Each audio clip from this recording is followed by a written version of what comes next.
Bonjour amis youtubeurs, aujourd'hui je vais vous présenter un fusil que j'ai encore acheté sur Naturbay. Donc ce fusil était un fusil que j'ai acheté à un prix très correct pour ce que c'est. Enfin très correct. Donc j'ai acheté ce fusil qui n'était pas pour pièce. La seule restauration que j'ai exercée sur ce fusil, c'est le rebronzage du pontet qui avec le temps avait perdu sa... Donc je remarque aussi qu'il faudrait que je rebronze cette partie, car je vois que le bronzage s'est atténué, et donc oui, il faudrait que je rebronze aussi le fer de longuesse. Bon. Donc ici, je vous présente un fusil fort élégant, bien équilibré, qui a une crosse ayant un bois très correct, qui a été réajusté pour... donc, je pense que c'est un fusil dont les bois ont été refaits. Voilà. Donc ce fusil, c'est un fusil Francotte en calibre 12,70, réalisé par Francos et Armes à Liège, fait pour eux Nayar à Genève. Donc j'ai fait quelques recherches sur ce fusil. Donc ce fusil est un fusil Francotte à éjecteur en calibre 12,70 qui a été fabriqué dans les années 47, qui a été prouvé par Joseph Charlier, si l'on suit les poinçons. Donc on va regarder les poinçons.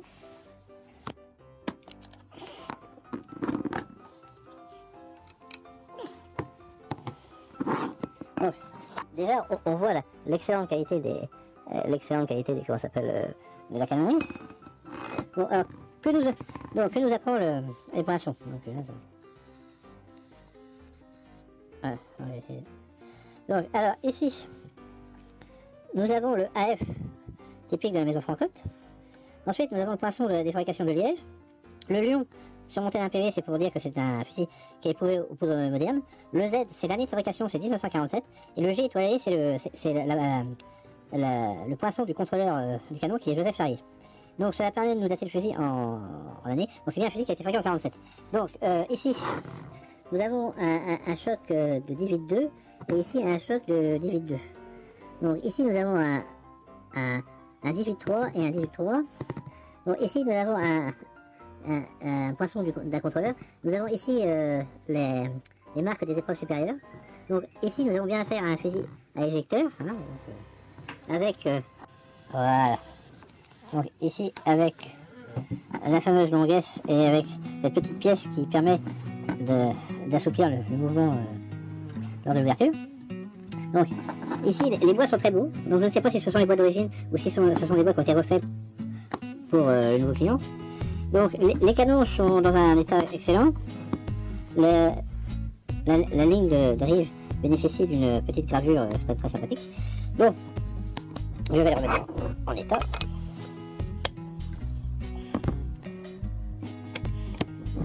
Ouais. Que dire de plus? Donc, personnellement, c'est un fusil que j'ai acheté plus pour la collection que pour la chasse. Je suis allé à la chasse avec ce fusil dimanche dernier et j'ai prélevé une bécasse. Et bon, ce fusil, il faut être honnête, donc c'est un fusil qui a dû être fait sur mesure pour comme on voit la très fine, la finesse de l'exécution des quadrillages et la qualité des bois. C'est un fusil qui en son temps, je pense en 1947, a dû coûter une jolie somme. Je ne connais pas les tarifs de la maison Francotte en 47, mais je pense qu'il a dû coûter un certain prix.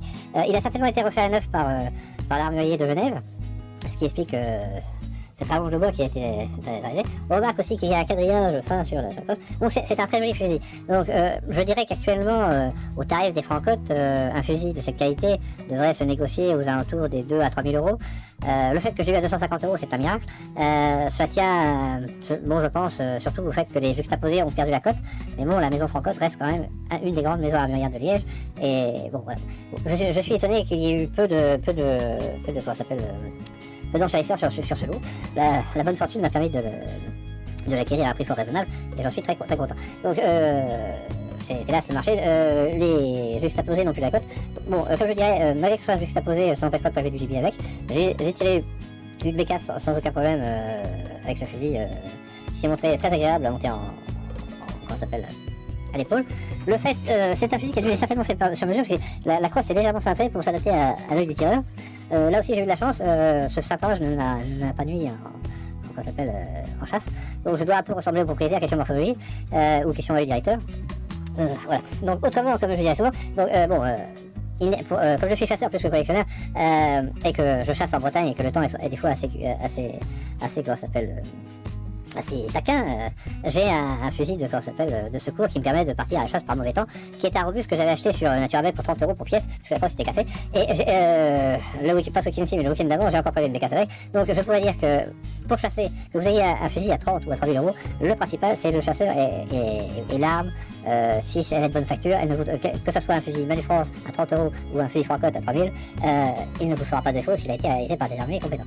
Donc c'était tout ce que j'avais à dire pour autrement si. Je vous souhaite de bonnes fêtes.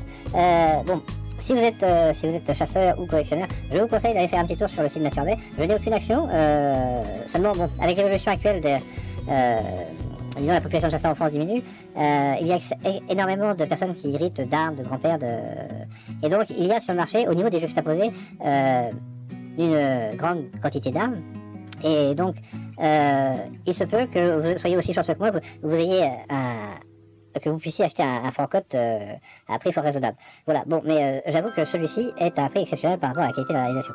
Donc, voilà. Bon, on voit rien qu'à son maniement, rien qu'à sa finition. Bon, c'est pas le top du top de la finition de chez Francotte. Je crois bien que Francotte a des finitions beaucoup plus raffinées, donc je pense que c'était une entrée de gamme chez eux, ou un semi-luxe. Mais il n'empêche que pour un fusil qui a été fabriqué en 1947, on peut dire qu'on a une belle pièce. Personnellement, j'ai un autre Francotte que j'avais acheté un peu plus cher d'ailleurs, qui lui était en moins bon état, qui était un 12,65, qui lui datait des années 20, si je me souviens bien. Bon, là-dessus, je vous laisse, je vous souhaite de bonnes fêtes de fin d'année, et que l'année prochaine vous apporte à vous aussi de bonnes surprises, comme cette fin d'année aux enchères m'a apporté ce fusil qui est fort joli. Voilà, donc, en plus, il est très agréable. J'ai été assez surpris, je pensais qu'il serait un peu plus lourd, mais non, il porte très bien les pieds. Bon, c'est tout pour aujourd'hui, j'avoue que je suis un grand bonheur, mais comme je dis, seule la passion fait parler les hommes. Là-dessus, je vous laisse, bon, je dirais aussi que, espérons que l'année prochaine apporte un peu de paix et de calme en Europe, qui est hélas traversée par un conflit bien triste. Voilà, là-dessus, je vous laisse, et